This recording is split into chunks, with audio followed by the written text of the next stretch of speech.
Halo semuanya, selamat datang di channel ini. Kali ini kita akan membahas sebuah isu panas di Timur Tengah yang kembali mengguncang dunia internasional. Rencana besar Israel untuk membangun ribuan unit rumah di wilayah tepi barat, yang oleh banyak pihak disebut sebagai langkah yang bisa benar-benar mengubur ide negara Palestina. Apakah ini tanda bahwa solusi dua negara sudah tidak mungkin lagi? Dan bagaimana reaksi dunia terhadap langkah kontroversial ini? Mari kita bahas tuntas. Israel melalui Menteri Keuangan sayap kanan, Bezalel Smotrich, baru-baru ini mendukung proyek yang disebut Rencana Pemukiman E1. Apa itu E1?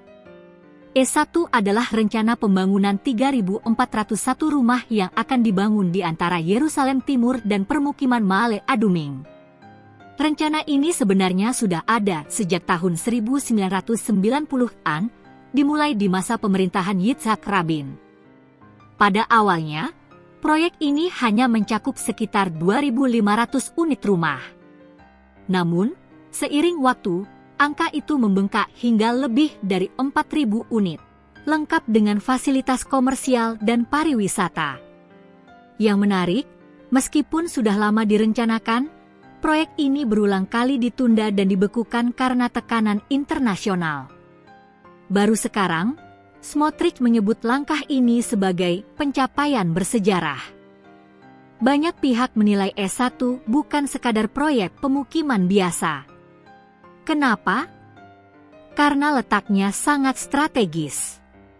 Jika dibangun, E1 akan memisahkan wilayah utara dan selatan tepi barat, sehingga menghancurkan konektivitas antara Ramallah, Yerusalem Timur, dan Bethlehem.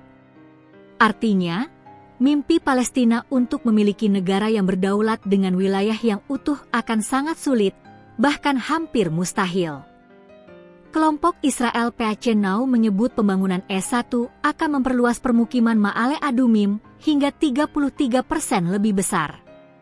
Dengan begitu, Israel bisa memperkuat kendali atas sebagian besar wilayah tepi barat. Bagi Palestina, ini bukan sekadar pembangunan rumah, tapi pukulan telak terhadap cita-cita berdirinya negara Palestina. Untuk memahami isu ini lebih jauh, mari kita lihat posisi tepi barat. Tepi barat dihuni sekitar 3 juta warga Palestina.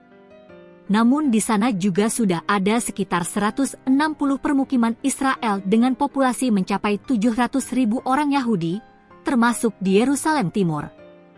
Meski secara hukum internasional tepi barat dianggap wilayah pendudukan, Israel tetap menguasai wilayah ini dan terus memperluas pemukiman. Palestina memandang tepi barat sebagai bagian dari tanah untuk negara merdeka di masa depan, bersama dengan Yerusalem Timur dan Gaza.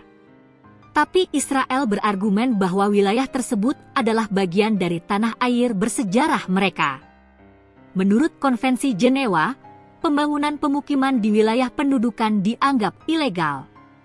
Hal ini bahkan sudah ditegaskan oleh Mahkamah Internasional (ICJ) pada Juli 2024 yang menyatakan keberadaan Israel di wilayah Palestina sebagai tindakan ilegal. Namun, Israel menolak putusan tersebut. Perdana Menteri Benyamin Netanyahu bahkan menyebut keputusan ICJ sebagai putusan bohong. Menurut Netanyahu, orang Yahudi bukan penjajah di tanah leluhur mereka, termasuk di Yerusalem dan tepi barat. Pernyataan ini jelas memperkuat narasi bahwa Israel tidak akan berhenti mengembangkan permukiman, meskipun dunia internasional mengecam keras.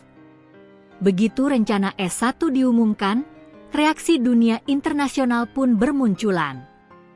Palestina menyebut rencana ini sebagai perpanjangan dari kejahatan genosida, pemindahan, dan pencaplokan. PBB memperingatkan bahwa pembangunan di E1 akan menghancurkan prospek solusi dua negara.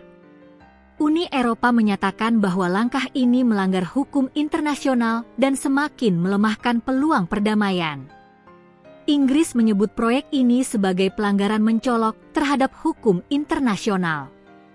Turki, Mesir, dan Yordania juga mengecam dengan menyebutnya sebagai ancaman terhadap kedaulatan Palestina. Namun yang mengejutkan, Dukungan justru datang dari Amerika Serikat di bawah Presiden Donald Trump serta Duta Besar Mike Huckabee. Smotrich bahkan berterima kasih langsung kepada Trump atas dukungan ini. Pertanyaan pentingnya adalah, apa dampak dari rencana pemukiman ini? Solusi dua negara semakin mustahil. Dengan terputusnya tepi barat, Palestina akan kehilangan peluang untuk membentuk negara yang utuh secara geografis. Krisis kemanusiaan makin parah. Palestina sudah menghadapi blokade di Gaza dan kekerasan di tepi barat. Penambahan pemukiman hanya akan memperburuk ketegangan. Meningkatnya kekerasan dan konflik. Laporan PBB menunjukkan adanya 757 serangan pemukim hanya dalam paruh pertama 2025, meningkat 13% dari tahun sebelumnya. Rencana S1 diprediksi akan memicu lebih banyak serangan lagi. Isolasi diplomatik Israel.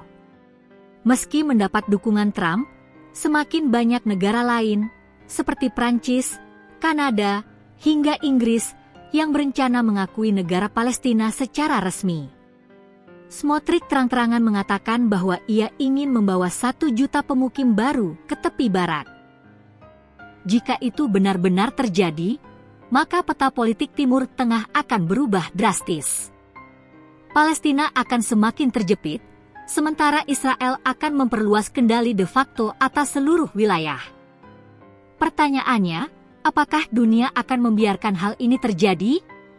Teman-teman, inilah gambaran besar dari polemik rencana pemukiman S1 yang bisa jadi benar-benar mengubur harapan negara Palestina. Israel menyebutnya pencapaian bersejarah, sementara dunia internasional melihatnya sebagai pelanggaran hukum internasional dan hambatan utama perdamaian.